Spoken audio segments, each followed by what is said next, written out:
CTBK is more than just a full-service accounting firm. They are one team with an innovative approach to accounting and rise to each new challenge with collaborative problem-solving skills.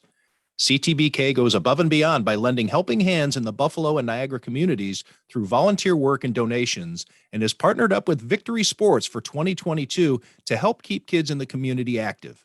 The professionals at CTBK are determined to help individuals and businesses succeed. Whether a large corporation, a small business, or somewhere in between, call CTBK at 716-630-2400 and see what CTBK's one-team approach can do for you. Welcome to another edition of Tim Graham and Friends, brought to you by CTBK, CPAs and Business Consultants. I'm Tim Graham of The Athletic, here with Jonah Bronstein. Jonah, a new designation. It just dawned on me. No longer Jonah Bronstein of the New Bronstein Times. Right, that's the old Bronstein Times. You are a W-2 employee. Do you want to make an announcement here, or do you want to make it official or introduce folks to your new position? Yeah, I mean, I guess I could. I'm going to hold this up for the camera people to see, and I think it's mirrored and backwards, maybe, or maybe that's just what I'm seeing here. But no, yeah, you're seeing it mirrored. We see it in the real way. Okay, got that. I should learn some of these things in the multimedia business I hope to be embarking upon. Yeah, Bronstein Enterprises has been acquired and incorporated by WIBB TV Channel 4. It hasn't really been officially announced, I don't think, publicly, but it's been internally announced in kind of a soft launch, if you will.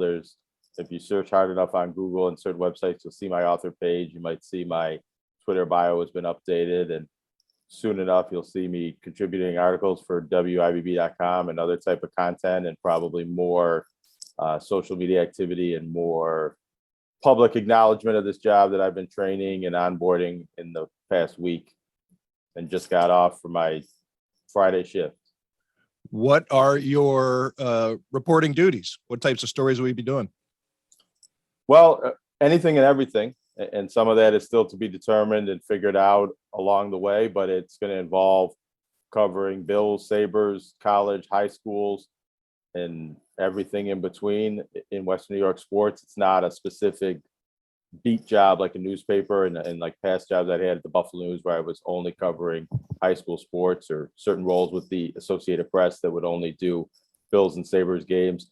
A lot is undefined at this point and still to be determined and figured out, maybe what resonates best with the audience and how to best spend my time. But it'll be a job that incorporates all of the Western New York sports landscape, which is what attracted me to the job, because in ways I've done that with piecing different part-time jobs and different freelance assignments together to cover local colleges, high schools, Bills and Sabres. And now I have a opportunity to do that all under one umbrella in some form or fashion.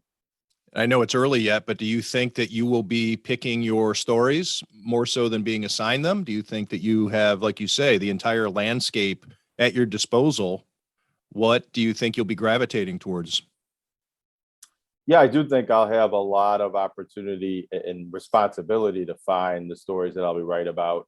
And in a lot of ways, this might be shorter, clickable content and finding things that the audience wants to learn more about, and doing quick turnarounds on things that are trending online, and different ways to enhance WIBB Channel 4's regular sports coverage with digital content, and do things that are more designed for that digital audience online and mobile devices and things like that. And so that's still part of the part that's undefined, is maybe how much, what is already being covered well enough, what needs more coverage, and what is really the best use of my time. But I have all sorts of different story ideas and content project ideas and feature ideas that I'm hoping to be able to do. I mean, we do have Jerry Sullivan writing columns and features a couple of times a week. So a lot of that is still for me to figure out what's being done by others and what's left for someone new to do. But there's all sorts of sporting events this time of year, particularly. The Sabres are getting started very soon. The Bills are underway and going to the Super Bowl any minute now. UB football's playing games, and maybe someday they'll soon be winning games. And high school football is back underway. The officials did not go on strike, so all of those games were played on time and ready to go. So this is the busiest time of year for sports at all different levels, and it remains busy through the fall and the winter, and less busy around these parts in the spring and the summer.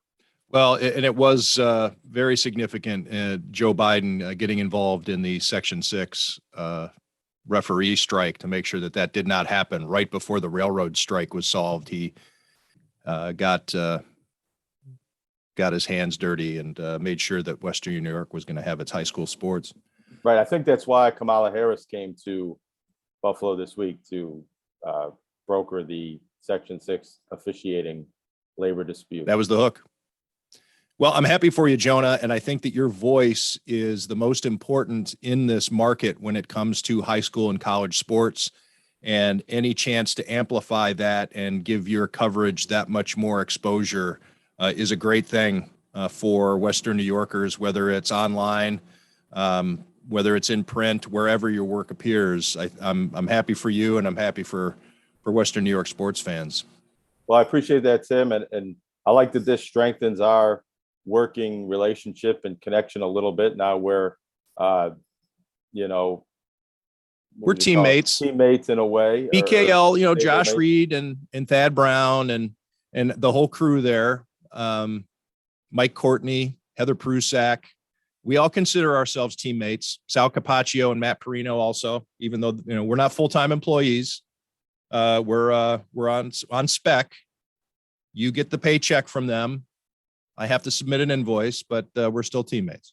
Yeah, and we've both worked for and written for the Buffalo News, but not at the same time. I don't think we were ever employed there at the same time. And we've covered a lot of sporting events at the same time together, side by side, but not very rarely covering for the same outlet or being quote unquote teammates, other than what we've done with this podcast and the radio show that preceded it. Yeah, that is pretty cool. I didn't even think of that part until you brought it up.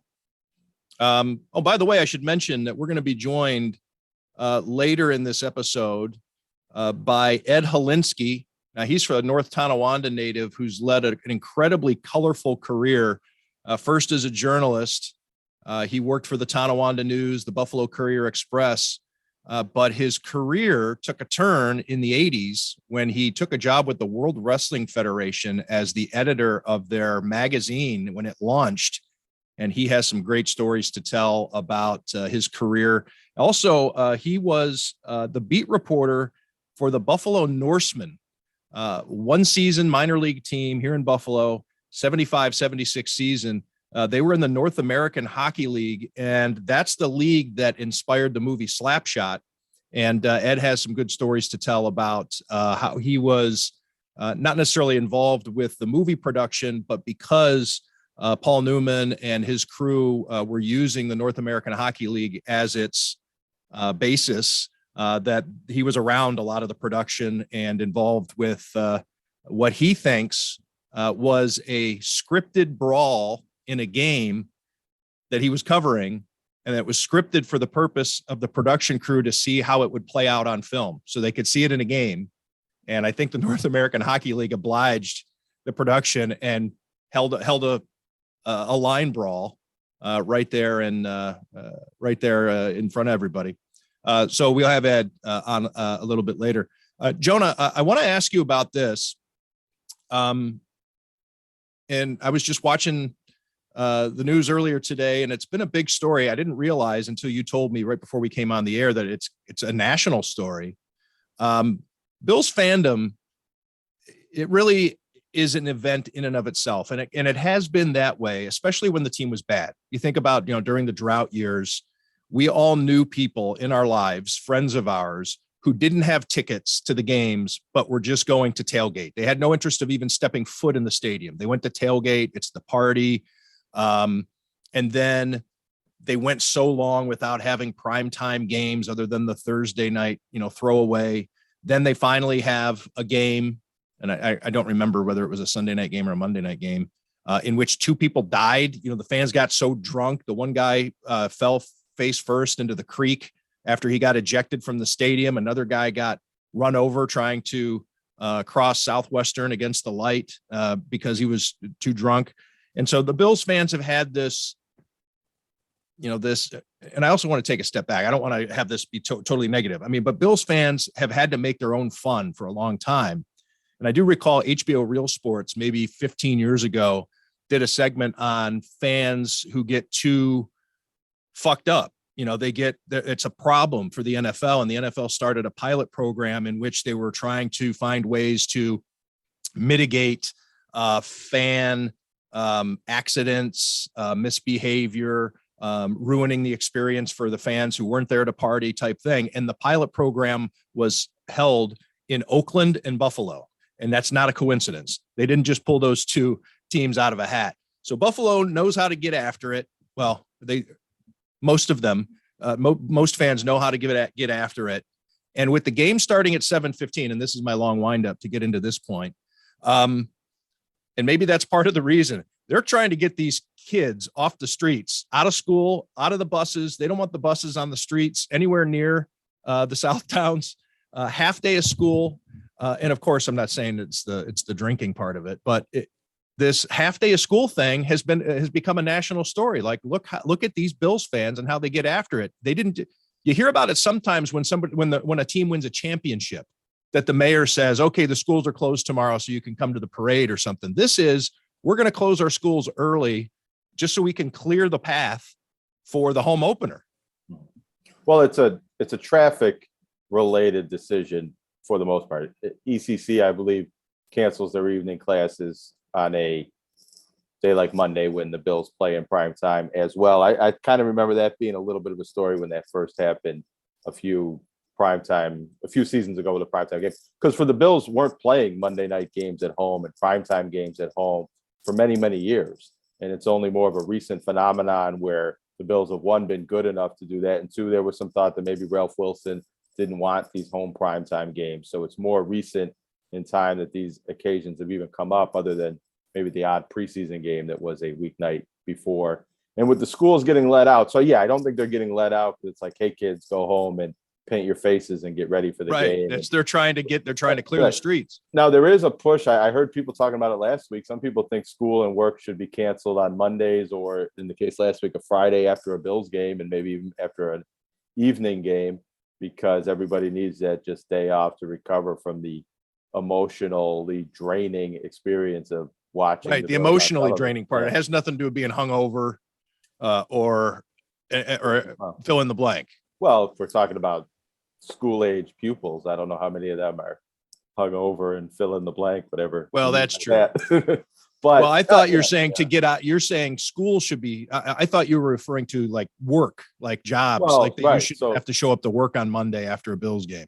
Some people have said that. And I think that you're absolutely correct that there's a, I want to sleep in and sleep this off aspect to that. I remember years ago, and even coming off of get my voice back. I screamed my throat raw, and I need a day off because I can't speak.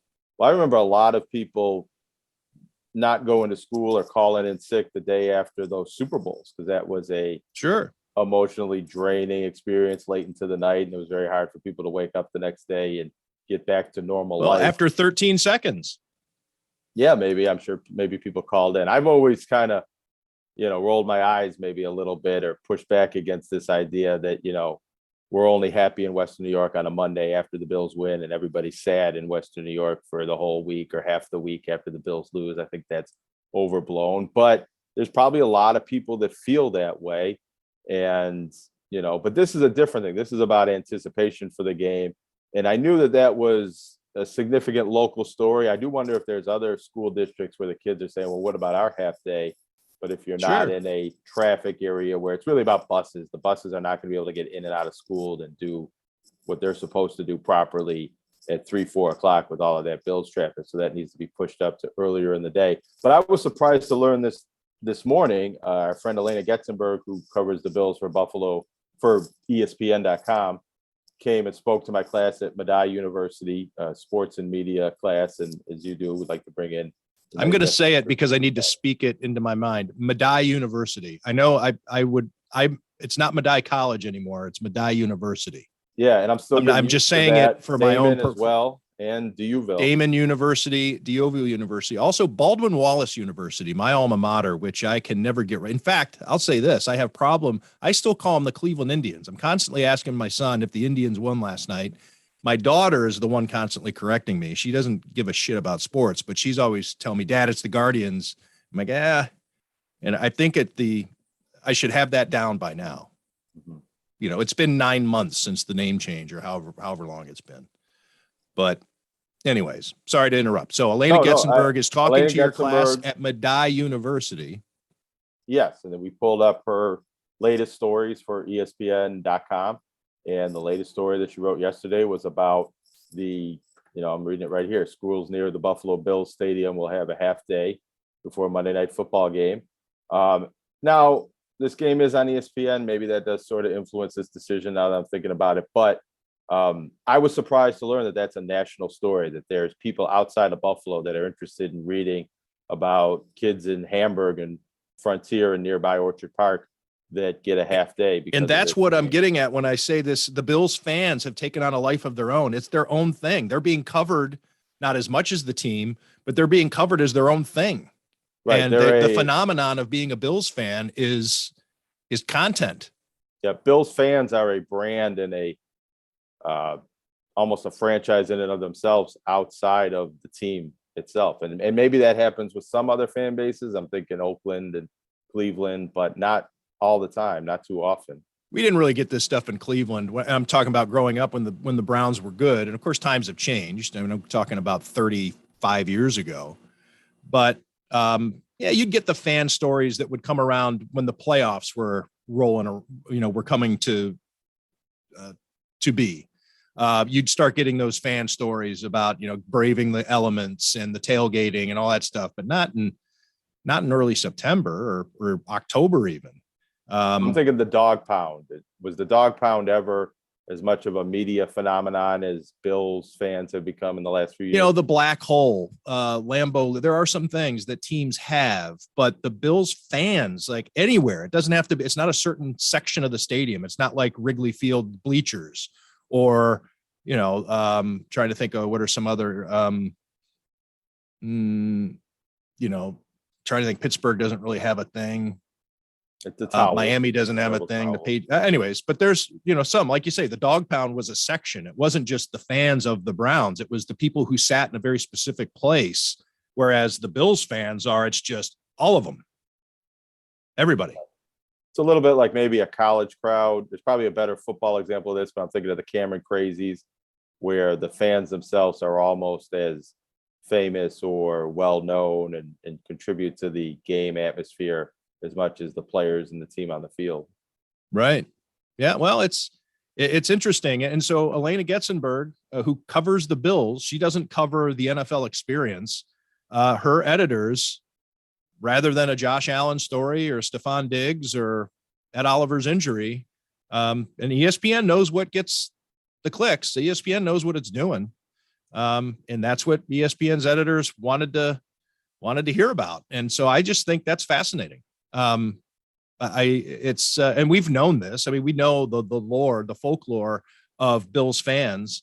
And I've always thought to myself, yeah, you're good. You're great fans, but there are other great fans, other places too.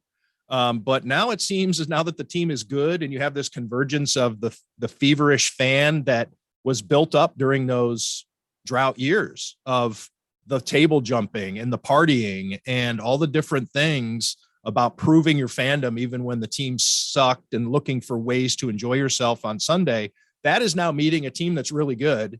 And I think it is just the mushroom cloud. And now I won't scoff at the notion that Bills fans are the best. And obviously there are different ways to measure the best. You can probably say, the most polite fans or the most knowledgeable fans but in terms of passion, and Bills fans are, they know their team frontwards and backwards, and they know the game and the what they put into it, what they put into their bodies, what they put into their systems for the sake of this team and to get and to enjoy their team for 3 hours once a week. I don't know that I can come up with another fan base. I used to be able to say who the bad ones were. Miami Dolphins fans are just terrible. You could talk about behavior and things like that, but in terms of passionate fan, or like Lambeau Field, you'd say that's a little bit more of an August, because of the way that the season tickets are handed down from generation to generation. It's a little bit more of a, it's a fan base with a gravitas to it. So if you want to say the Packers fans are the best fans in the NFL because technically they own the team, it's a community-based team. Yeah, there are different ways to measure, but in terms of the way people just go after it and just get behind their team, I think I'll entertain that notion now. And I think I'm probably starting to believe it, that the Bills fans are different, that they are better. Yeah, I think the strongest parallel would probably be some kind of European soccer club and the passion they have over there, and even the hooliganism, which maybe is a little bit reminiscent of some of the more unsavory parts of the Bills fan base over the years. It also reminds me a bit of like a professional wrestling crowd with the interactivity, and the fans are part of the show in a way. And that's, wrestling is where you get this table breaking culture from in the first place. So there's maybe a bit of a connection with that. But what I find interesting is that as this collective Bills Mafia, and if you're not watching the video, you don't see my air quotes here, but that persona has become mainstream, accepted by the mainstream. It's become, not the persona that maybe the Bills and some people in Western New York were embarrassed about a few years ago. It's very much accepted by most everybody within the team, around the team, certainly the players on the team. The media uses Bills Mafia in headlines and things like that much more freely and liberally than they did even 3-4 years ago. And it's also coincided with, or maybe I'm just not seeing it, we haven't seen as many videos of people doing crazy things in the parking lots. Nobody's thrown a toy. We haven't had a home opener yet. I think that, we're going to see, hopefully they've toned it down. I would like for that to be the case. I would like for it, just as a 51-year-old guy. I mean, I'm not, 22 anymore, but I just the idea of, let's tone it down, enjoy yourselves, obviously enjoy this ride, but let's not embarrass ourselves like we did in a parking lot for Kiko Alonso's jersey, what do they call it? The guy who the video was going around of the guy drinking a beer out of a butt chug. Yeah. Out of the crack of a woman's ass right in front of everybody. I mean, I was just wearing all their Bills stuff, and it's like, yeah, Bills fans. And it's like, come on. I mean, at least have some self-respect. But that's probably still happening, some of that stuff, but it's become less popular to videotape it and make it a media sensation. It seems. I don't know about that. I think I'll push back on that aspect of it. I think there's a chance that it would happen even more, that people would, because you have different outlets that would love to post that stuff and maybe even pay for it. And the table breaking is interesting. It's become this kind of kitschy parody where people jump through the table themselves and nobody's really getting hurt. The table folds almost before somebody even touches it. And it used to be a bit more, and probably much more violent. People throwing their girlfriends through the table, and some of these tables were on fire, or they were jumping off the top of trailers, and it seemed like people really got hurt. The dizzy bat races we saw, I think, were another video where the guy in Nashville a couple of years ago, who Matt Fairburn and I looked at each other as we saw the video. The game is going on. The guy jumped off of a parking ramp, missed the table, and fell face first. And Matthew was like, should we be like making phone calls to the hospital? Should we be covering this? This guy might have died. So I hope that gets toned down. I don't like that aspect, or the fans being known for that part, but it also is a big reason why they've become such a big deal. I mean, people are fascinated with, Bills fans. But I don't think that it's necessarily they're looking, if you're in Omaha, Nebraska, watching ESPN on Monday night, and you see Bills fans acting crazy, it doesn't mean that those fan base, that person is envious. Like, oh my God, look at those fans. I love that. No, I think a lot of people look at it as how embarrassing. Now, that aspect of it, but I do think that I think by and large, and as much as we may roll our eyes at the fans who show up at the airport after a regular season loss, after a preseason game, That's taken on a life of its own too. And it's kind of silly, and I would never do it. And if my kids ever said, "Hey dad, take us down to the airport," I would say, "Hell no." But if people want to do that, that's fine. That's clean. It's not obscene or it's just kind of weird, but that factors into it.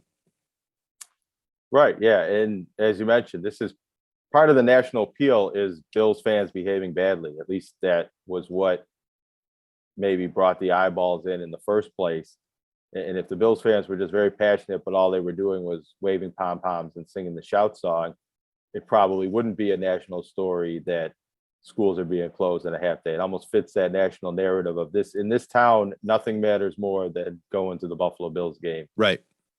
And you know what I think happens too, and this is an aside, and we'll talk about UB football, but you also see, because the fans are so into the Bills, I think that's why you see some national media people, I'm talking about TV and radio people, pander to the Bills fans, and they really go a little overboard with their excitement and getting behind the Bills, because Bills fans repeat that, or it reverberates it. They amplify it. So it's kind of like if you're a national sportscaster based in Philadelphia or Dallas, and you start talking about the Bills or tweeting about the Bills, you're going to get a lot of retweets and likes, and people are going to talk about how great you are. And so I think that the fans have there's a lot of people who like to pander to the Bills fans to get the likes and the pats on the back. Let me ask you a question while I look something up. What do you think about this 9.5 point spread in this game? Bills favored. Yeah, I think it's fat. When I saw it, I thought too fat, but I think the Titans are struggling. They should not have had too much trouble with the Giants, and of course they had a 13-0 lead at halftime and found a way to lose the game on Brian Daboll's decision to go for two late. But the Titans are even more of a one-phase team than they used to be, because they have so many new faces in the receiving game. It's pretty much Derrick Henry and a defense. And I think that if the Giants are going to be, if let me even distill it a little bit more. If Daniel Jones can beat the Titans, then I think that Josh Allen should have a much easier time of it. Pro Football Reference says the Bills were favored by 6 points at Tennessee on Monday night last year. That I didn't realize that they were getting so much love in that situation. Then they lost that game. Right. And that's a game that they should have won, obviously, with the plunge there, the Josh Allen sneak in which he slipped, but also Deion Dawkins got beat and that whole line caved. And it took a couple of kind of freakish or strange things to happen for the Titans to snuff them out there at the goal line. But the Bills should have won that game. Well, but I don't agree with that. I don't think that the Bills only lost that game because Josh Allen slipped. Much in the same way, I don't think the Bills only lost that Chiefs game because they didn't kick it out of the end zone or whatever. Well, right. Play away. There were a lot of things the Bills specifically. But they were that close to winning it. Right. They were very close to winning, but they gave up 34 points to the Titans, and they gave up a 76-yard touchdown run in which Derrick Henry was barely touched. And, I think Micah Hyde took a bad angle and got beaten badly on that play. But yeah, you usually don't see that. Well, saw it again in Kansas City, I guess. He and Poyer. Let's talk about UB football real quick, Jonah. Not a lot of fan action. We probably don't have to worry about crimes being perpetrated in the parking lot at UB Stadium. Too many rowdy fans. The tailgating probably involves, a little Coleman cooler and maybe a cup, thermos for your coffee. Well, they have those tailgate concerts. It's a little bit of a scene, but it's much more milder, much more family friendly, yes, and definitely more of a smaller scale event. I think they had 16,000 for the home opener last week. And it never looks like the crowd that is there too, because that stadium is so spread out. But anyways, they're 0-2 after the Hail Mary loss to Holy Cross and face an important game against Coastal Carolina. What are your thoughts about it? Yeah, they're at Coastal Carolina. They're underdogs by 13.5 points, so they're not really expected to win this game. Coastal Carolina was ranked in the top 25 a year ago when they won at Buffalo 28-25.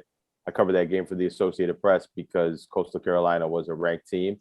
That was one of UB's best performances of the season last year, even though they didn't win the game. Playing that close and really being in it at the end and shutting down Coastal Carolina's very high-powered offense a year ago was considered almost a bit of a win for UB, even though they didn't pull it out in the end. I want to quickly interject, Jonah. For people who are listening, if they hear growling in the background, that is Daisy, and she's insisting on tug of war off camera here. So if that's coming through, I just want to let everybody know that there's nothing I can do about it. All right. And so Coastal Carolina not ranked anymore, but still one of the better mid-major level teams in college football. They have the same quarterback, Grayson McCall, and the same coaching staff. And if they're not a top 25 caliber team, they're still one of the better teams UB is going to play a non-conference game against, especially in a home series like this is. And UB's they're struggling. They lost at Maryland. They lost at home against Holy Cross. It was only the second time Buffalo's ever lost to an FCS team. Now, Holy Cross is a ranked FCS team and better than most of the teams that they beat up on in that type of game. But it's disconcerting if you're a UB fan to see them lose at home to a lower division opponent. And if they are not able to win tomorrow on Saturday against Coastal Carolina, then they're going to be 0-3. And they haven't been 0-3 since 2005, which was the last year of Jim Hoffer being the coach, which means all the different coaches, Turner Gill, Jeff Quinn, Lance Leipold, never had an 0-3 start to a season.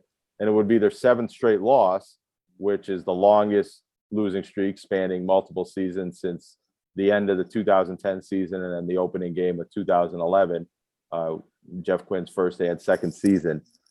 So UB, I don't think they're sliding back to where they were at the beginning of the century, where they were one of the worst teams in college football and couldn't beat anybody. But on paper, wins and loss record, they are sliding quite a bit from the top 25.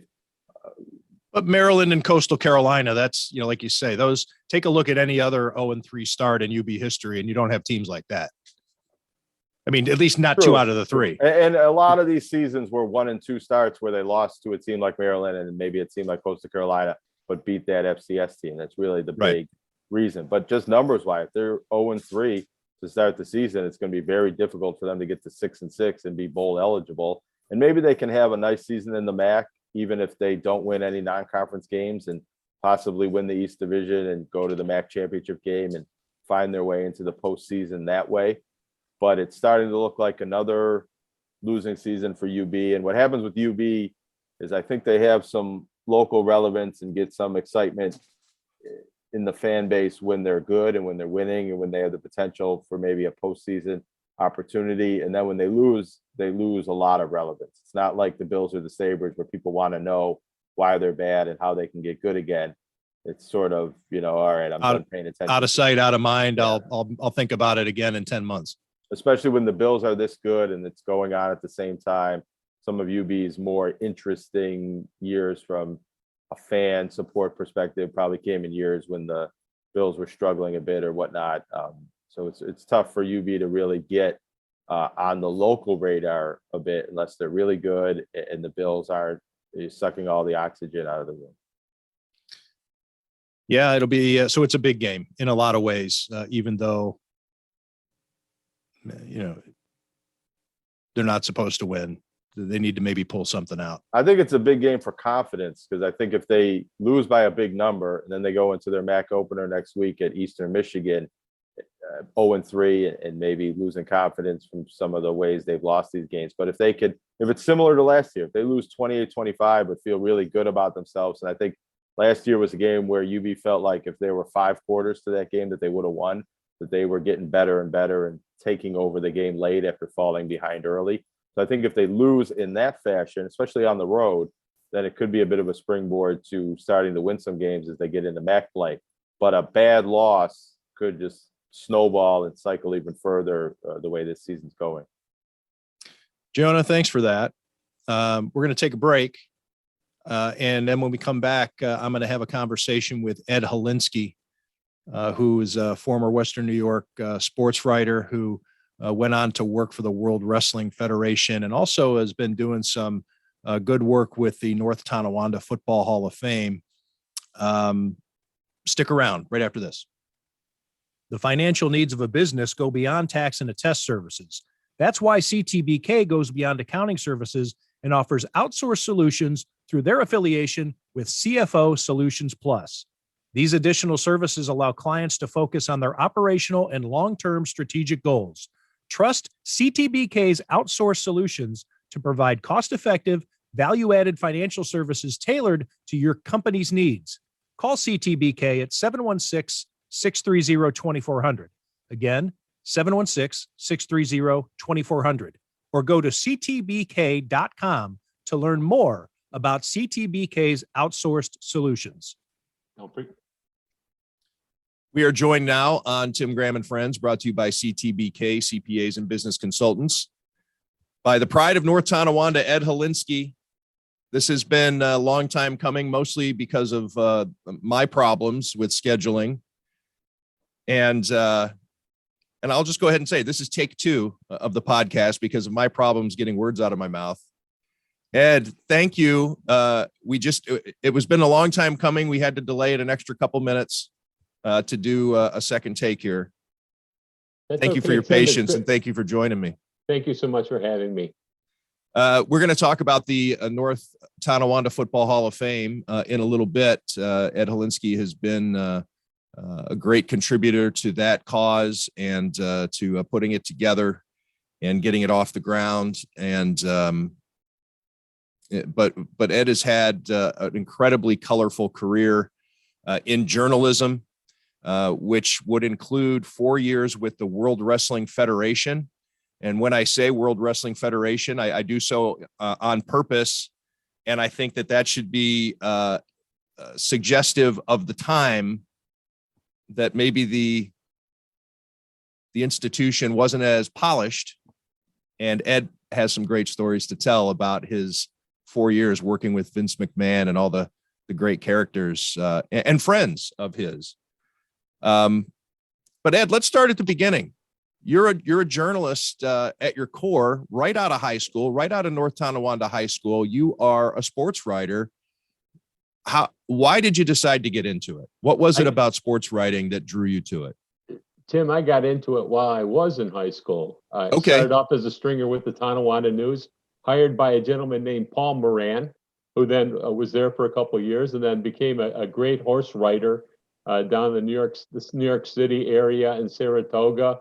I think he's in the horse racing writers Hall of Fame or something to that effect. So he gave me my first break. So we were doing games in the old Niagara Frontier League, where North Tonawanda was taking on Trot or Niagara Wheatfield, and you caught the bug on being able to do something like this. And when you're starting when you're 15, 16 years old and you're getting a shot like that, it's kind of neat and it's really good for your ego, even way back then. So we moved on to that, and then. Well, wait. Let's stay in that moment for a second, if we can. Ed, do you remember your first real assignment? Yeah, it was North Tonawanda versus Niagara Wheatfield.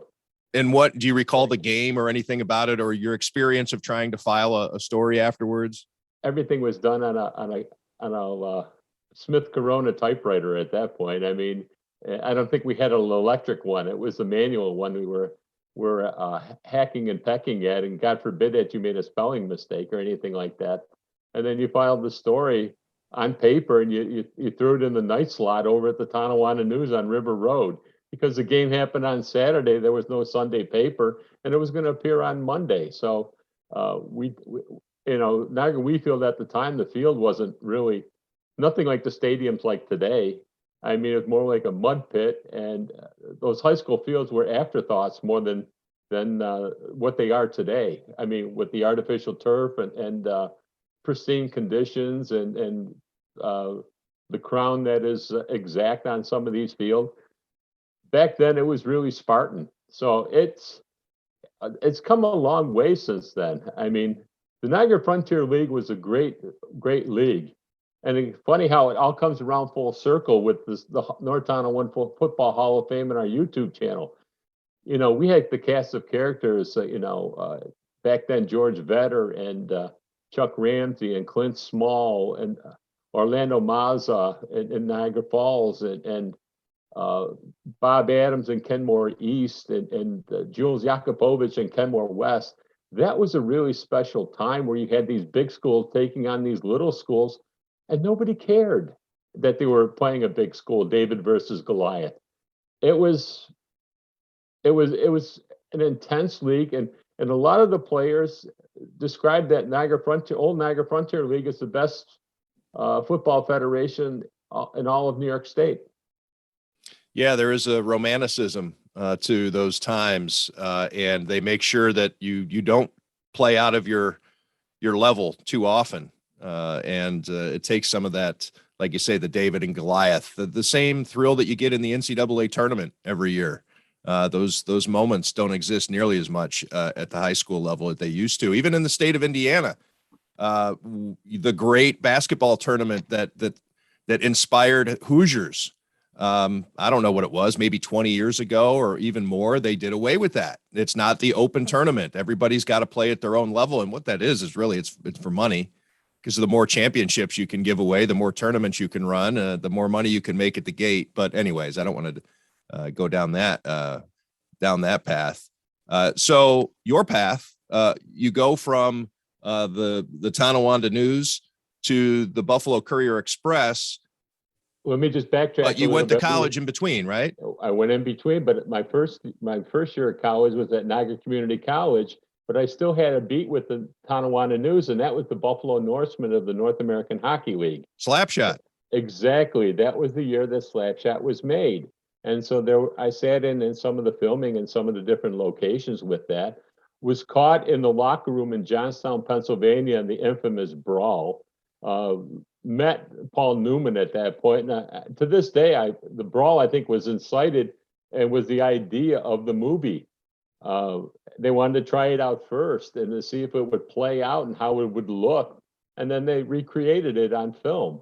So, I mean, yeah, it was the goofiness of that North American Hockey League. Wait, hey, hang on a second, Ed. You mean to tell me that the actual brawl that the movie was based on, or the big scene in the movie, was also scripted in a way, or did they get how'd they get the players to go along with it? They practiced with an actual brawl so they could see how it would play out when they reenacted in the movie.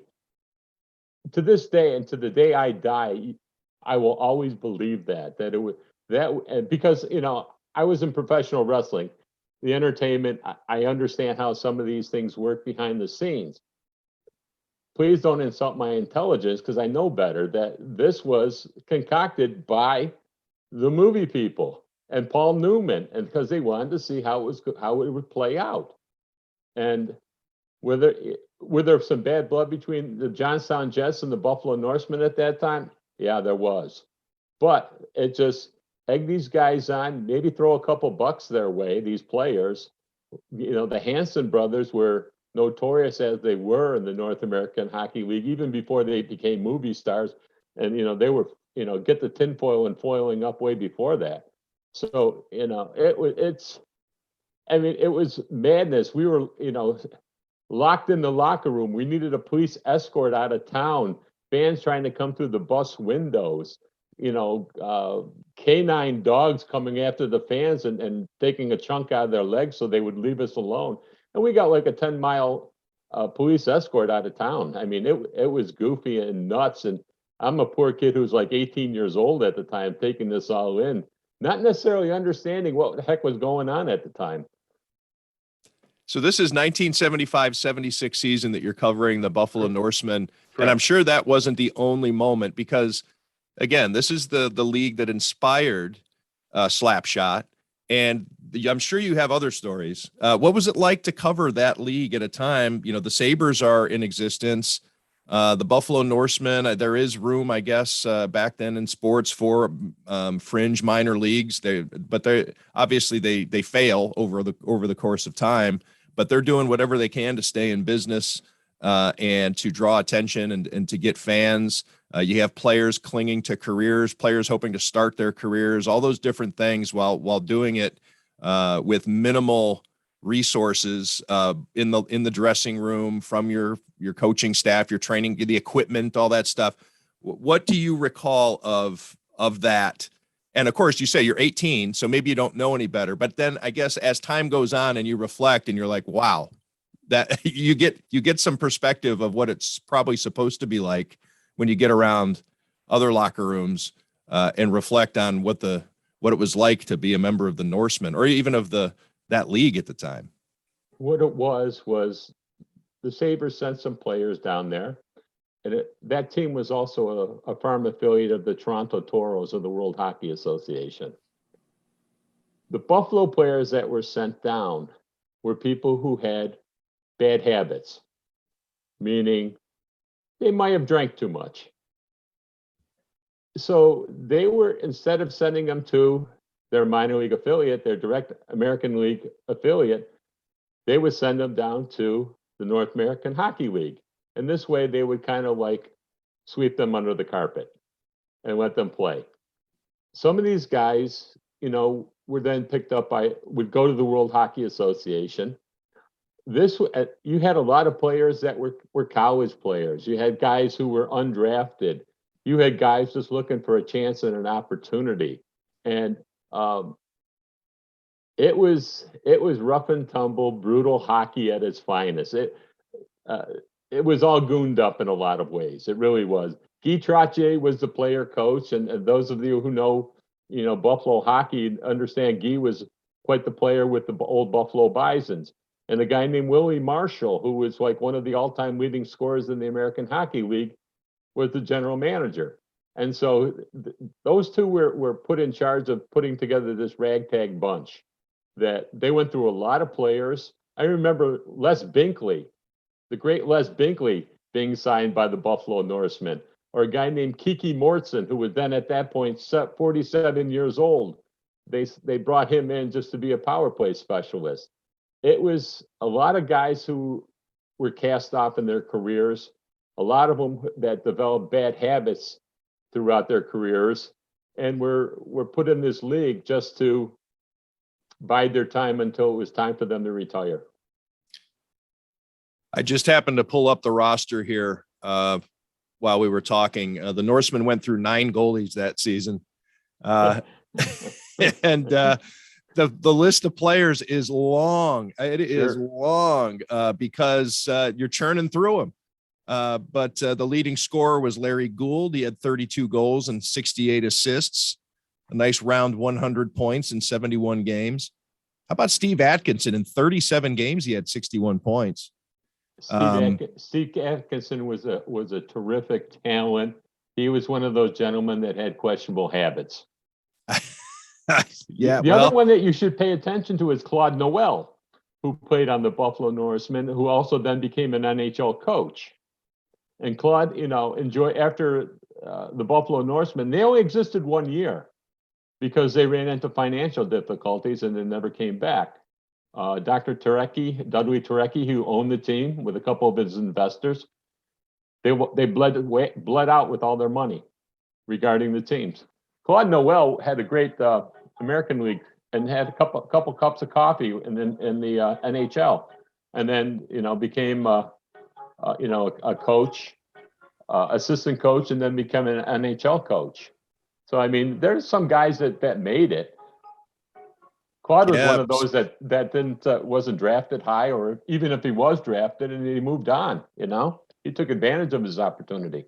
Some made it, and including journalists, Ed. Some of them made it. You end up going to Indiana University, where the coaches at the time for football are Lee Corso, and of course at basketball, Bob Knight. What was it like to be on campus and a student at that time at Indiana, to go to, because I know a lot of, and I hear from parents and friends of mine who send their kids off to college, and kids want to pick a college because of the experience. And they talk to me about, especially if they want to get into sports, maybe they want to get into journalism, or analytics, and there's all kinds of different things that parents will say, hey, what are your thoughts, or what do you hear about this school's program or that school's program? But Indiana University had a fantastic, and still does have a fantastic journalism program, but also being on campus at that time had to be a hoot. Oh, it was wonderful. Are you kidding me? Lee Corso was a character back then as an Indiana coach. We weren't very good in football. I mean, we were known as a basketball school. We were known as a swimming school because we had, Doc Councilman as the swimming coach and Hobie Billingsley as the diving coach. And Jerry Yeagley, was beginning his soccer career as a coach at Indiana. And he subsequently won quite a few NCAA titles with that down the road. So I was one of 33,000 kids on campus in Bloomington, and Bloomington kind of reminded me a little bit of North Tonawanda and the way it was designed and the way it was built. But we had to get season tickets for the Hoosiers. We had to go into a lottery draft just so you could get 5 tickets for home games.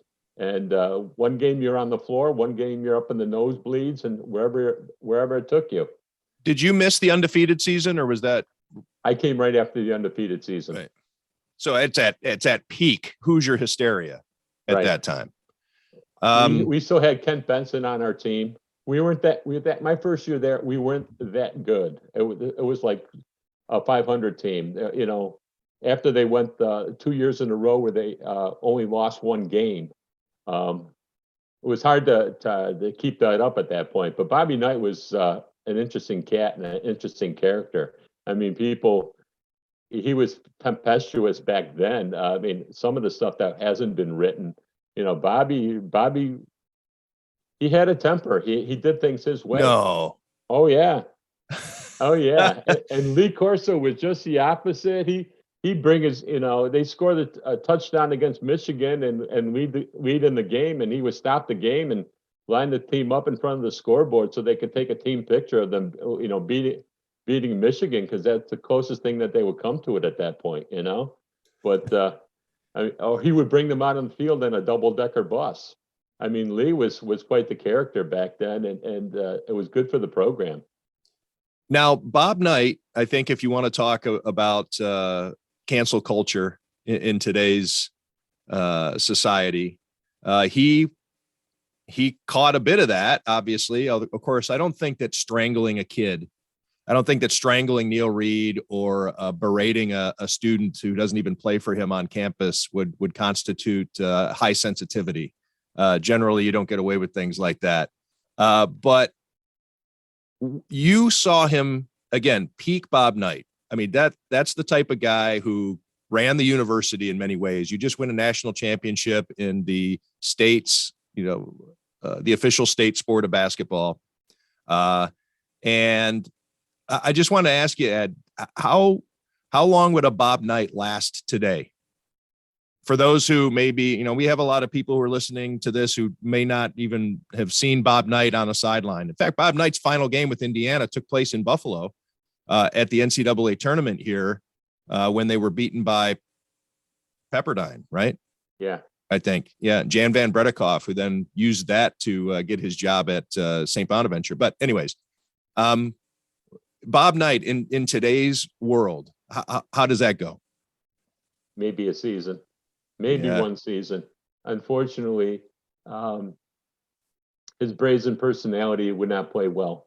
And the times that we live in right now, not good. Not good for a guy like Bob Knight. It's too bad. Brilliant coach. He just his sideshow is a little bit too much for people.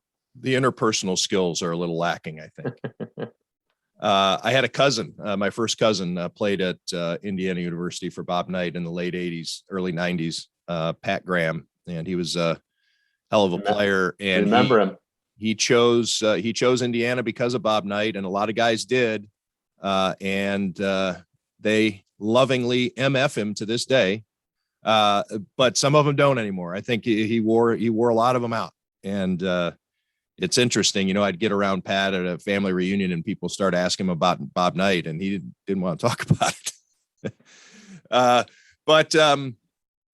So you move from Indiana University, you end up at the Courier Express. Right. Again, this is all we're seeing. There's so much romanticism involved here. We've been talking about high school football, the Niagara Frontier League, Indiana University at a time that wouldn't exist today, the Tonawanda News, filing with the Smith Corona, and now the Buffalo Courier Express, which a lot of people remember fondly. And I still have people tell me to this day, well, particularly when I was working for the Buffalo News, man, I sure do miss the Courier Express. And they were saying it not necessarily to be wistful, but as an insult that it's a shame that there's only one paper in this town and I got to read yours. What was it like at the Courier Express? I mean, I've heard all the stories, but if you'd share with the audience what your memories of working with a lot of legends in that sports department too. Oh my God. Getting to work with Phil Rinaldo or Norm Warner, Jim Peters, Bob Powell, Mike Jankowski, Eric Brady, Chip Draper, Mike Bellani, Tony Roberto, who's still now with the Buffalo News. I mean, she was a lowly clerk like I was. I mean, and Bob DeCesare. I mean, we all worked together, and that's when they decided they wanted to put a lot of money into local sports because it sold a lot of newspapers. We would take all the results of every game. It didn't matter, if they could if they could somehow agate a card game, they would have done that as well too. I mean, it was just that good that we had, and they put that much emphasis into it. Working with a guy like Phil Rinaldo, irreplaceable. I used to read his What's New, Harry column all the time as a kid. And then you got to meet with the guy and talk with the guy on a daily basis. Tremendous. I think often of Phil all the time. I mean, all these years later, we're talking 40 years since the paper closed, and it's 40 years this year. So, and when my father passed away in 1981, it was Phil Rinaldo who was the first person that came to me in the newsroom and consoled me, and I'll never forget that. And I'm eternally grateful for that and the Rinaldo family for him. What was it like when it closed in terms of the run up to it and the stress of needing to find new work, of saying goodbye to a lot of close friends? When the Courier Express closed, I know it broke a lot of hearts. I was a young guy. I mean, you saw guys like Billy Coughlin who spent his life there, 30 some odd years there, and his father was there before that for over 40 years. And it's like you saw a lot of guys in their 50s and late 50s and early 60s, like, what are they going to do next? And better yet, could the Buffalo News absorb how many? There were 1,000 people, 1,100 people that worked at that newspaper when it closed. The run-up, from what I remember, it was quick. Concessions weren't going to be made. Rupert Murdoch wanted it this way and his people wanted it this way, and that's the way it was going to be. And unfortunately, we couldn't come to an agreement, and c'est la vie. What was it like for you trying to find work right after that? And again, you're young, you're a little probably flexible. I don't know what your situation is. Were you married at the time? No.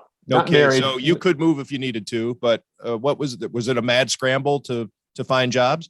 No, I went back to graduate school. I also had another Okay. job on the side as well too, building swimming pools. So I mean, and putting together billiard tables over That's a that recreational warehouse. That old journalism chestnut, writing stories at night, building pools during the day. And that's how I came up to, Ed. And you know what? I mean, I would suck at being a waiter, so I didn't bother to get into the food service. I never made it out of the dishwasher in the back, so I didn't have any aspirations to become a food server. And get back into the food service business. Did you have aspirations to get into pro wrestling industry? No. All right. Can you break that story down for me and how it happens that you go from honest journalist? I'm saying this, if you're not watching, right. If you're listening to this podcast, you can see that I got a little deadpan going here, from honest journalist with integrity to the dark side of pro wrestling. That brings up, remind me to tell you a story about that as well, too. 1982, I take a job with here in Auburn, New York at the Auburn Citizen, and a 6-day-a-week newspaper, two-man sports staff. It's like being back at the Tonawanda News. A wrestling show comes into town at Cougar Community College here in town, put on by a group out of Geneva called the Fuller Brush Company. Can't make this up. So I call to try to get credentials. I have to track it down. Their headquarters back then, World Wrestling Federation, was on Cape Cod. So I call and I speak to a gentleman named Ed Cohen, who became one of my best friends afterwards, and explained to him that I wanted credentials for the World Wrestling Federation show coming to the college. And he said, wait a minute, we don't allow legitimate media in. I said, look, I grew up in the Western New York area. I watched wrestling on Channel 4 for many years. I watched it out of Toronto. I watched it out of Hamilton. I kind of understand what's up with professional wrestling. So I tell you what, I'll do a respectful piece about it. What do you say? He says, okay, I'll let you in, you and the photographer. You have to do me a favor. Whatever you guys write, you have to send to me. Okay, fair enough. It shows on a Thursday night. We do something for the Friday paper. On Sunday, the photographer put together a picture page. That's when newspapers did picture pages. Big hit. So Sunday afternoon, I am putting this together and mailing it out to the Cape. The following Wednesday, I'm getting a phone call at my apartment from Ed Cohen saying, oh my God, we love your stuff. We want to see if you're interested in coming and interviewing for this national magazine that we want to start. And if you'd like to become the editor of it, and we'll interview the photographer as well too. Sure, I'm 25 years old. I'm single. I'm living in Auburn, New York. Why not, I'm game. So we fly, about 2 weeks later, we fly out and we get to the Cape. We interview. We're hired on the spot. We're negotiating our pay at that point and giving our start date, which was July 31st, 1983. The first show, Madison Square Garden. We're coming right out of the box, fast and furious. I mean, we gave my notice in, this was in the middle of June that we interviewed. So we kind of kept it quiet for a little bit. Then we gave our notice, and then people thought we were nuts that we were going to the dark side. My mother thought I was joining the mob. She really did. I mean, it's incredible. And I said, yeah, they're Irish mobsters, instead of Italian ones. So we're okay, So my first show was at Madison Square Garden. And there is a line that you're crossing here as a journalist. Okay. And I recall I did a story in the late 90s for the Las Vegas Sun. And we had our entertainment writer, which was really rare and kind of scandalous at the time. Our entertainment section editor had worked at the National Enquirer. And you don't get a job at the National Enquirer and then come back, generally speaking. And the sensationalism and the phoniness or the kayfabe in the case of wrestling. But so I had done this story where I trailed Dennis Rodman around Las Vegas. This was when I think it's the 97 NBA Finals. I mean, there's somebody yelling out right now. But when the Bulls played the Jazz in the finals, they had an off day, and Phil Jackson allowed Dennis Rodman to get on a charter flight and go to Vegas and spend the day. And it was a big kind of a scandalous thing. I mean, how Phil Jackson, we're in the finals here. You're going to let this guy go party. And that was kind of the genius of Phil Jackson was I got to keep this guy happy. And if he's happy, he's performing and we win the championship type thing. So we knew ahead of time that he was coming in, and I trailed him. Not with permission. This wasn't an official thing. And it turned out the story was a hit. And the guy told me, you could work at the National Enquirer if you want. And I was 26, 27 at the time. And he's like, you can make a lot of money, but there's no coming back. And I was like, well, maybe I won't do that. That's very true. That's what happened to me. Once you cross that line, now today You everything could today. is, You could today. I yeah, think. today's today. Everything is blurred right now. But back then, once you became a fiction writer, and your credibility was kind of, they put an asterisk next to your credibility, and whether anything that you would write for them would be legitimate, or did you made it up, or was coerced, that would always be in question. And so the funny thing is that when I did put some feelers out a few years later, I couldn't even get a job at ESPN in Connecticut. I mean, we were based in Stamford, Connecticut. ESPN was running, AWA pro wrestling shows. They wouldn't touch me with a 10-foot pole. The only place I could go would be the Inquirer or the World Weekly News. Right. I mean, that's all where you could go at that Penthouse Forum. Well, I don't know about that. I mean, that takes too much reading. Some guy just read the magazine sideways. You know that. Did you consider writing under a different name or anything like that? No. I mean, you have to understand something. When I was a magazine editor for Vince for about a year, and when you work for Vince, he determines your shelf life.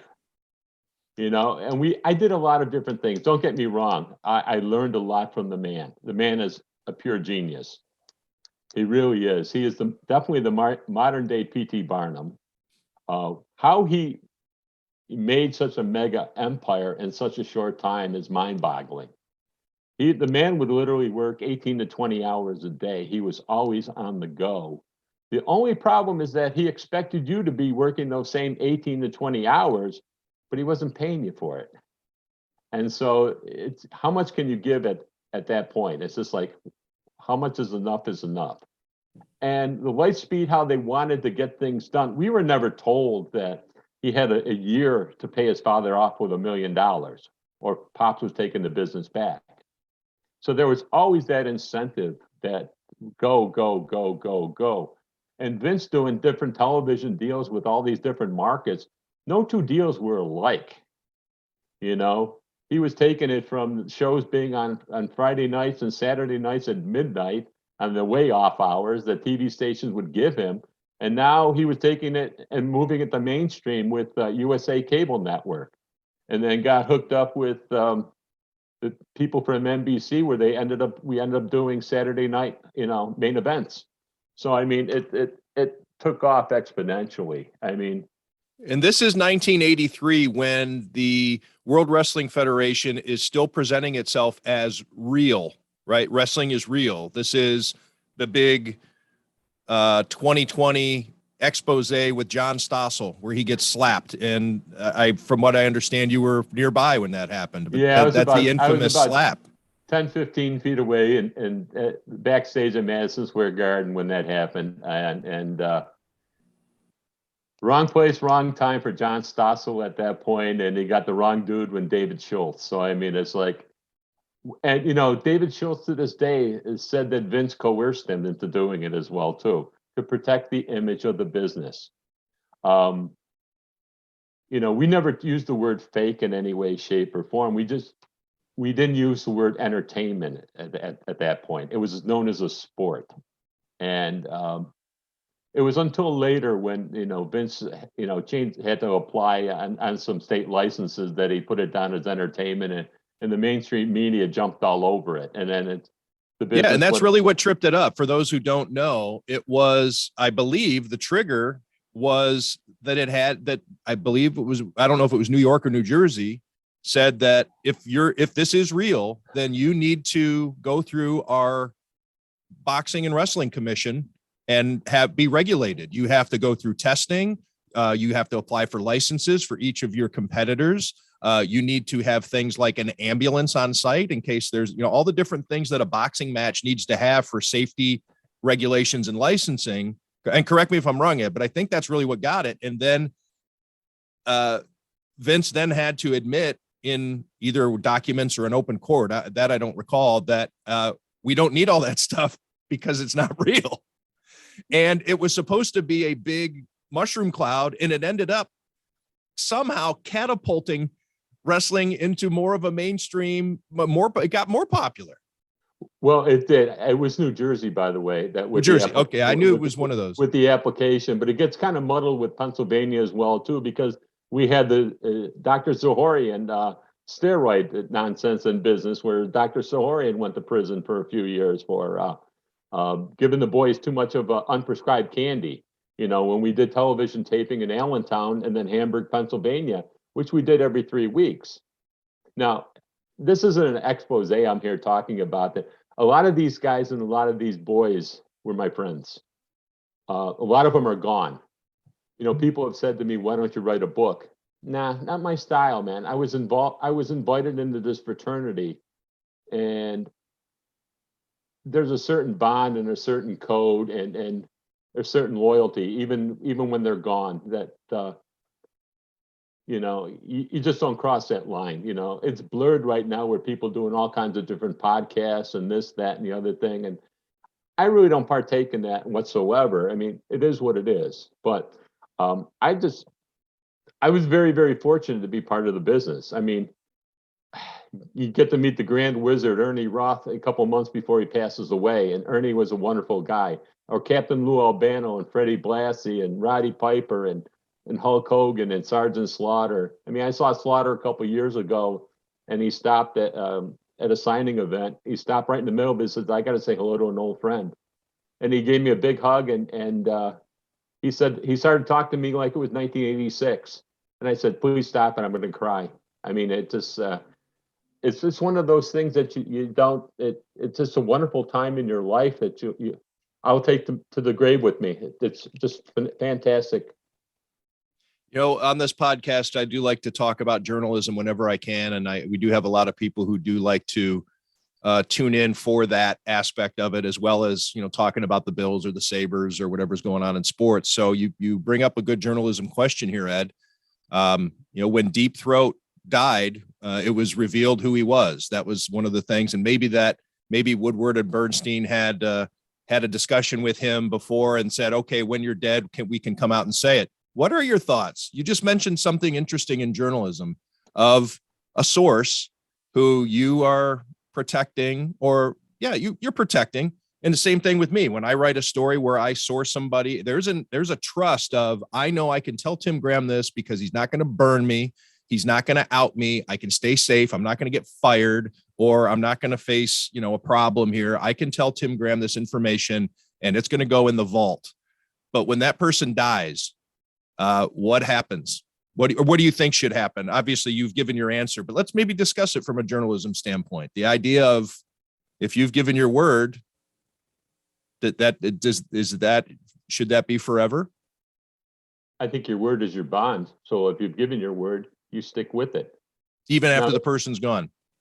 Yeah, I do. I mean, if you made arrangements and you've discussed it with them, and they signed off on, yes, you can reveal me, or reveal me as a source after I passed away, that's a whole different thing. But I mean, it's all in the setup and you know, beforehand, and what the arrangements and what the agreement is. I mean, I came to in my mind, even though I parted with them, with the World Wrestling Federation, only after 4 years, that those friendships mean a lot more to me than making a couple bucks. Right. I mean, I'm not gonna sell myself out or sell them out. Well, not even selling it, but even speaking about it. I mean, you're not going to tell Tim Graham on his podcast, you know, some, you know, secret that Andre the Giant, you know, confided in you. I did it one. The reason I bring it up is I struggled with it because I needed to tell a journalism point, or make a journalism point. And I felt really terrible. And I did reveal a source on this podcast on a story to prove, again, to explain how journalism works, how the sausage is made. And in the process, I said, and I didn't slip up, I thought about it ahead of time, and I revealed it's because, and my reasoning was, well, the person's not around anymore. I can say it in the moment. That was my thought. And afterwards, after, you know, maybe the next day, I was like, why did I do that? Like, why did I feel the need to do that? And I felt bad about it ever since. And I agree with you. I think that if you do give your word, because let's face it, if All right, I'll just use this as a hypothetical, and this isn't from real life because I didn't have a tight relationship with Ralph Wilson. But as an example, let's say that Ralph Wilson used to tell me, gave me a backstory about how Jim Kelly ended up with Houston and the Bills screwed something up. I'm not going to, Ralph Wilson should know or not have to worry that after I'm gone, you're going to whiz on my grave and let this story out. You know, I think that should be part of it. Like, I'm never going to bring, you know, or your relatives or whatever. I'm not going to, now I'm just throwing some word salad out there, but I think hopefully I'm making my point. No, you're making. But yeah, it's just, if I tell you, Ed, in the world. Yeah, that's like, yeah, forever. Like, you're not going to have to worry about this even after you're gone. I'm not going to bring your name up in this topic and let you know that you're the person who told me. I mean, the things that I saw I don't share with many people, nor do I share a lot of different things as well, too. Funny you should mention Andre the Giant. Andre was a dear friend of ours. I got to know Andre very well. After I left the business, I caught up with my friend, Tim White, who just passed away, the old WWF referee. Tim also stood up in my wedding.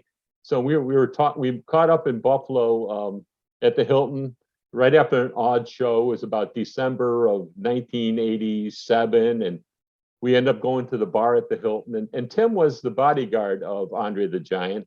Tim was also a former sparring partner of Marvin Hagler. Tim could handle himself. And of course, some of the local drunks wanted to, come and pick a beef with Andre. And Mr. Tim just said, "Easy, fellas, not tonight. You're gonna have to come through me first." And they backed off. But Andre caught, which is ironic, right? That Andre the Giant needs a bodyguard, number one, and that this guy could probably handle himself better than Andre. Yeah, but if Andre lifts a finger, it's a lawsuit. Right. That's right. And there's a chance that someone's pull a knife or a gun. So, but Andre sat down with my wife and they were talking about, Andre's asking, "Can I come to your wedding?" "Hello, can I come to your wedding?" You have to understand something. He never had a normal life. He couldn't be in a normal bed. He couldn't be in a normal car. He couldn't fly in a normal airplane seat.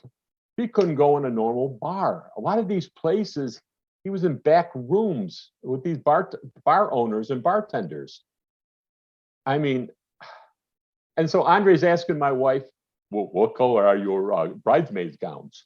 And you wouldn't think about that coming from the eighth Right. wonder of the world. I mean, it's just, the man was precious. And He she's really thinking was. to herself, Ed didn't even ask me what color the bridesmaids' gowns were going to be. I knew they were blue.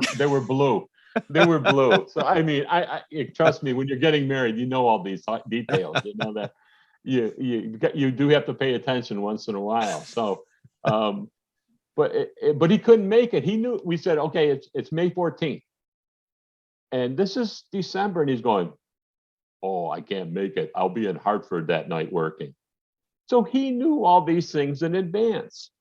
I'll tell one more Andre story. We were doing a photo shoot up in his bar restaurant in Montreal. He owned it with Gino Brito and Dino Bravo. And we're taking the photos and this, that, and these guys are knocking them back. A glass of wine, a normal glass of wine for a guy like Andre looks like a shot glass in his hand.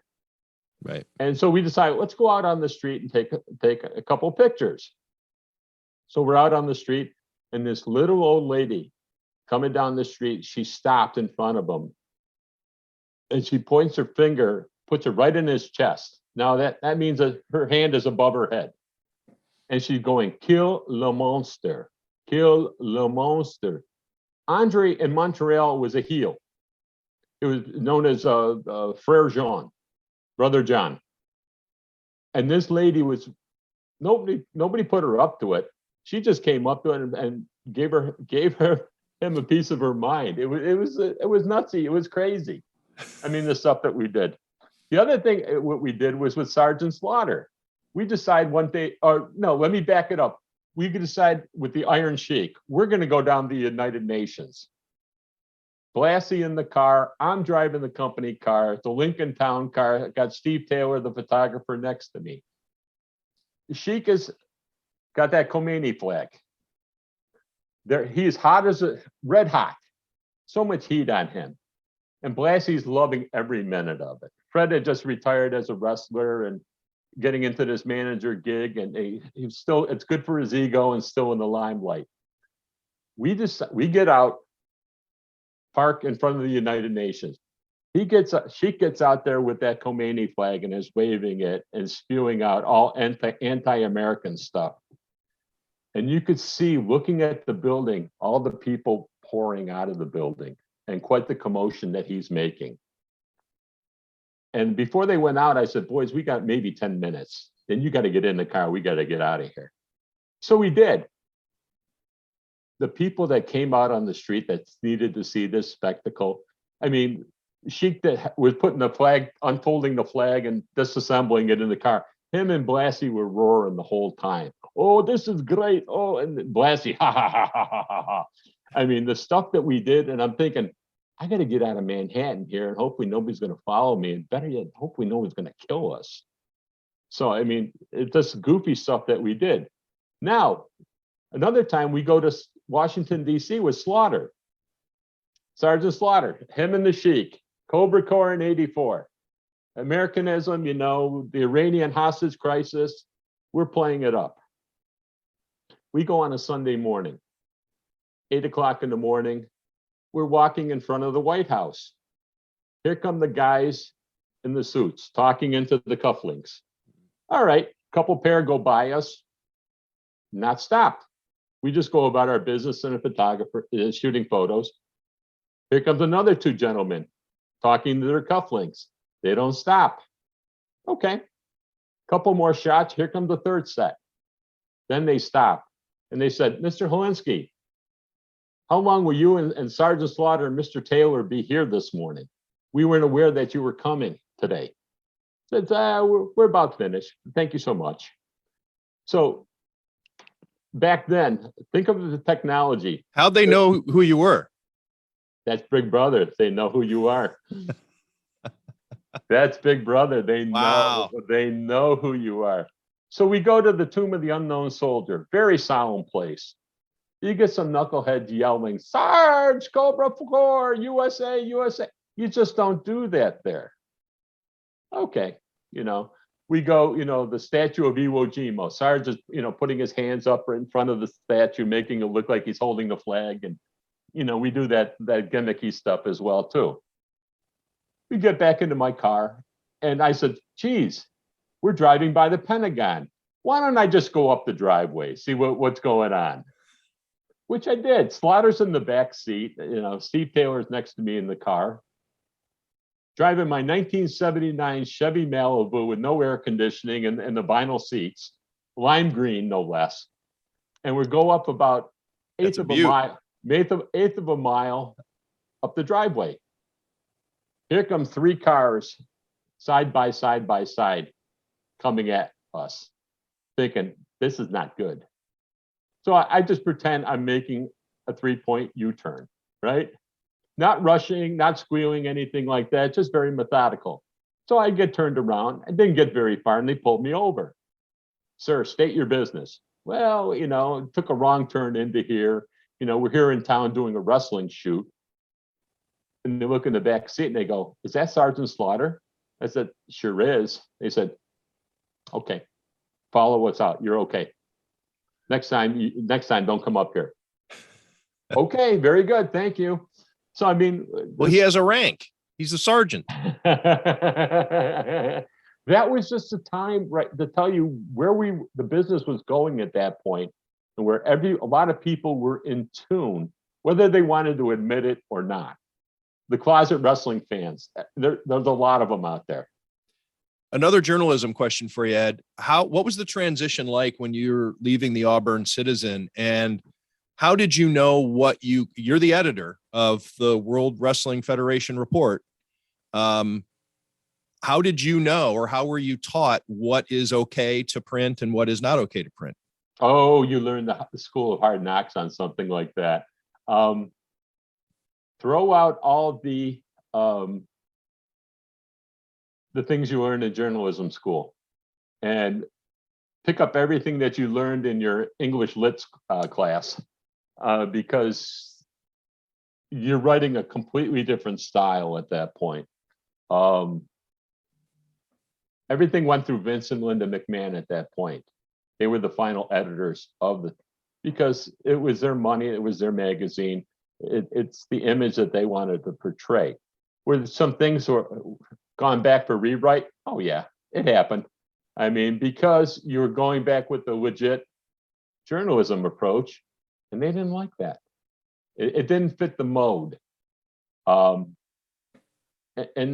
that's okay. I mean, you learn this and the approach with it as well. So it was a learning experience, but they wanted that magazine to soar so quickly that they figured that I wasn't the guy for them. So they moved me over to their marketing and merchandising department too. Don't get me wrong, I learned a lot of TV production at that point. They put me on the radio in Z100 with Scott Shannon with that Worst the First year as well too. I was Easy Ed with the World Wrestling Federation report from Madison Square Garden, the Meadowlands, the Nassau Coliseum. And did I ever do radio before? Heck no. But Scott Shannon was very patient with me, and we would get back from the city at 4 o'clock in the morning, and I'm writing a script at 5 o'clock in the morning, and I got to be, doing it on the phone with him by 6 o'clock in the morning. And it's just like, it's not. Yeah, we're back to the Smith Corona typewriter still at that point. I mean, it's. Do you have a shtick at this point when you're on the air? Do you go on? Is Easy Ed a different person than Ed Helinski? Yeah, it is a little bit. Yeah.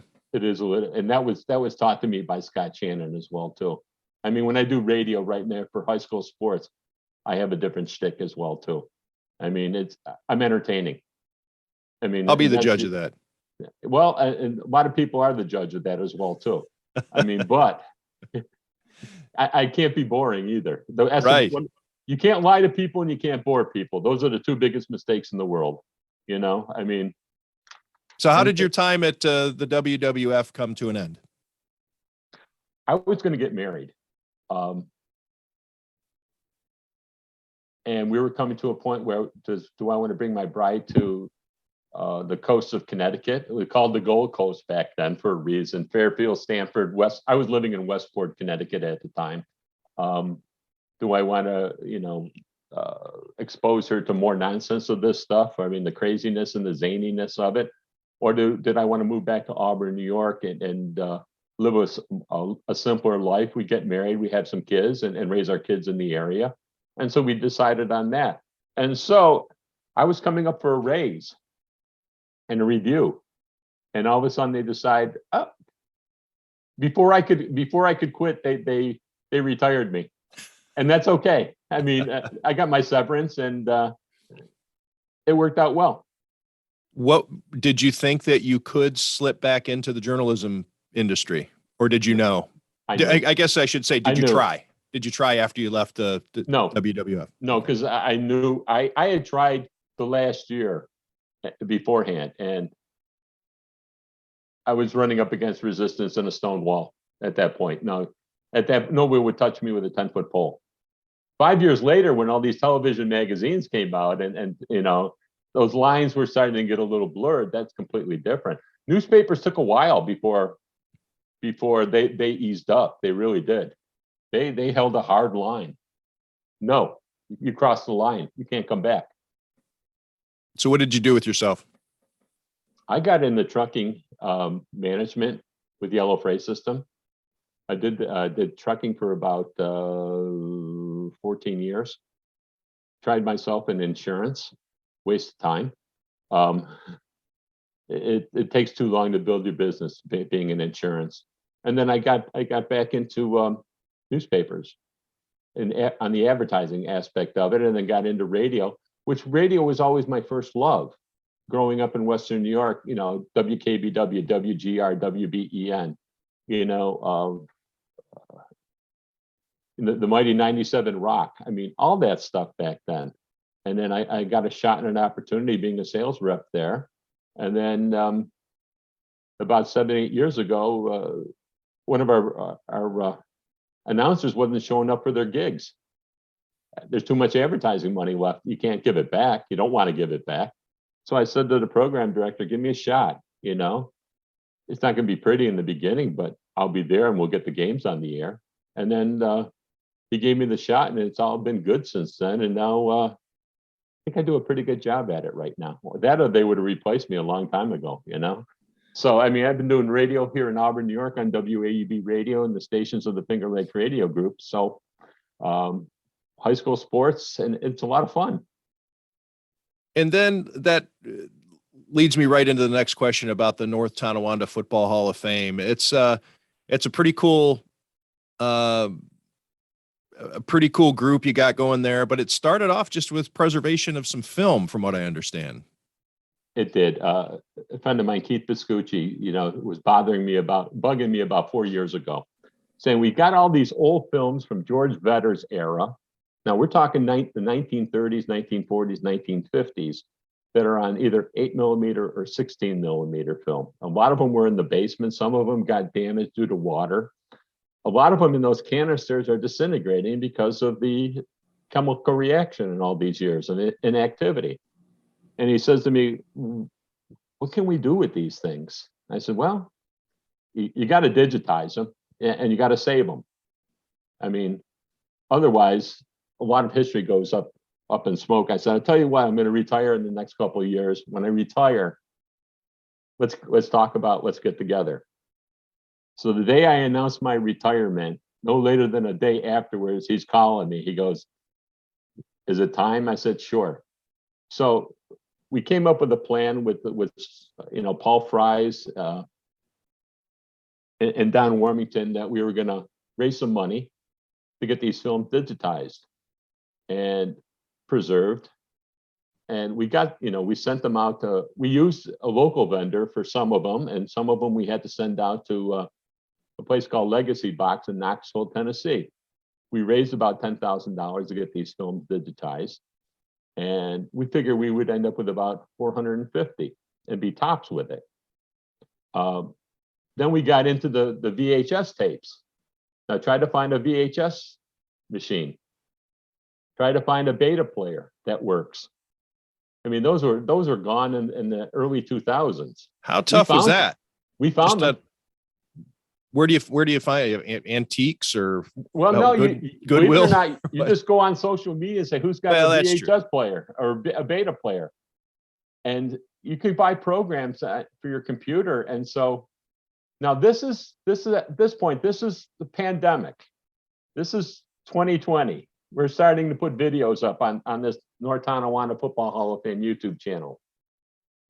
Keith and I are meeting in Batavia, off the thruway in a church parking lot.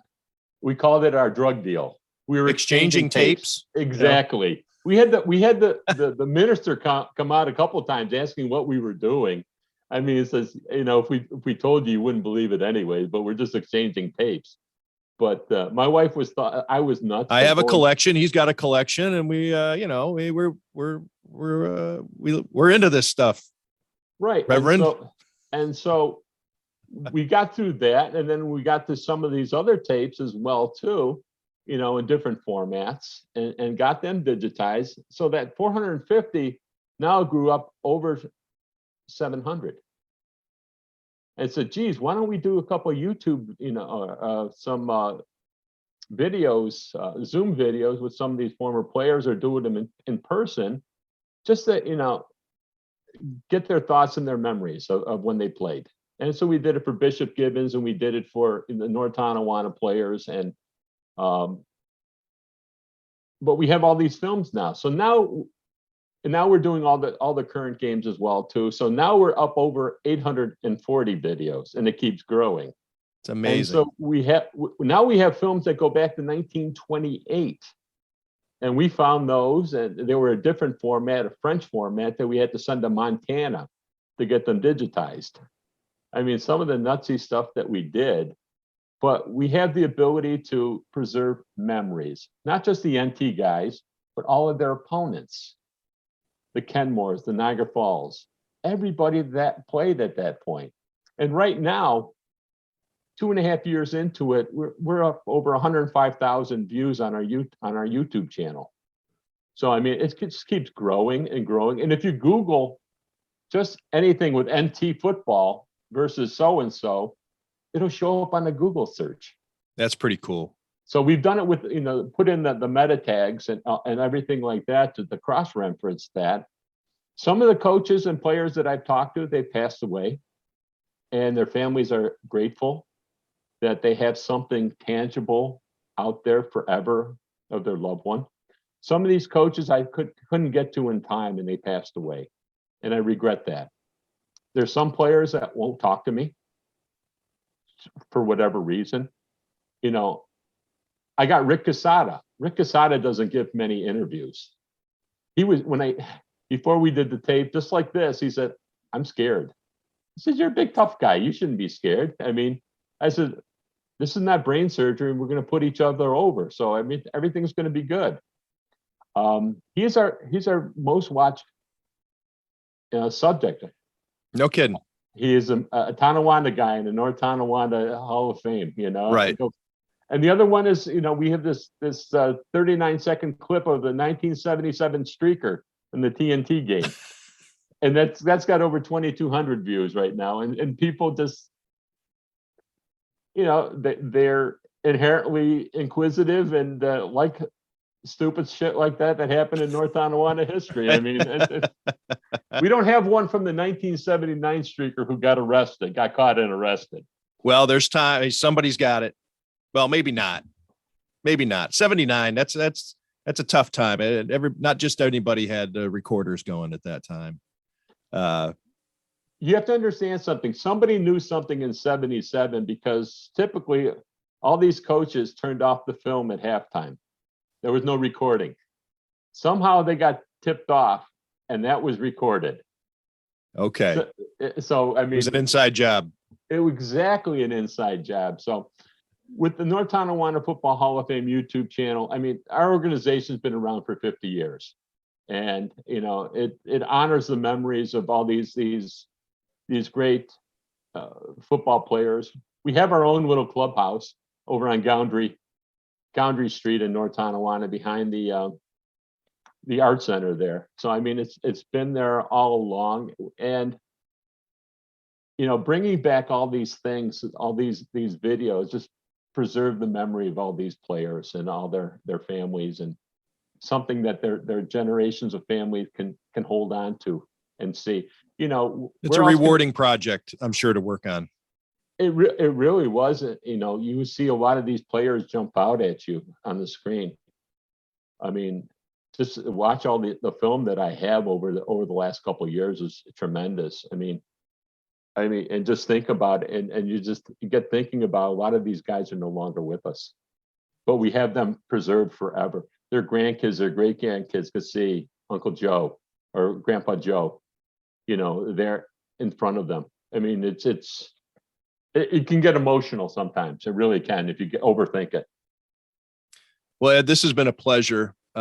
Thank you so much for sharing your story with me and to talk about the North Tonawanda football. Well, I'm sorry, it's the North Tonawanda. Yeah. North Tonawanda Football Hall of Fame YouTube channel. Yeah. I want to say every time I say that, I want to throw in the high school. It's not though. It's North Tonawanda Football Hall of Fame. North Tonawanda class of 75, Ed Helinski, giving back. It's been a lot of fun. Tim, thank you so much for having me, brother. I appreciate it. Ed, thank you. And let's do it again. We'll come up with something. We'll invent. Wait, you're a former, you've written fiction. I like to consider myself a creative guy. I think we can invent some reason to have you back. I'm still a radio guy. I'm a play-by-play guy. So, we can get into the shtick, I look forward to it. Ed, thanks so much. Thank you.